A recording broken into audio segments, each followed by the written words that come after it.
və öz sədaqətini Allaha göstərmək üçün əlindən gələni edirdi. Ona görə Yeşaya peyğəmbər 40-cı fəsil 31-ci ayədə deyir ki, Rəbbə güvənənlər ondan yeni qüvvət alırlar. Oyda. Rəbbə güvənənlər ondan yeni qüvvət alırlar. Rəbdən yeni qüvvət alaq.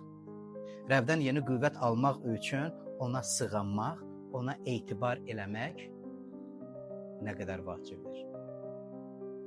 Allahdan aldığımız güc öhdəsindən gələ bilmədiyimiz işlərin öhdəsindən gəlməkdən ötəri bizə qüvvət verəndir. O sadəcə sən otur mən görüm deyil.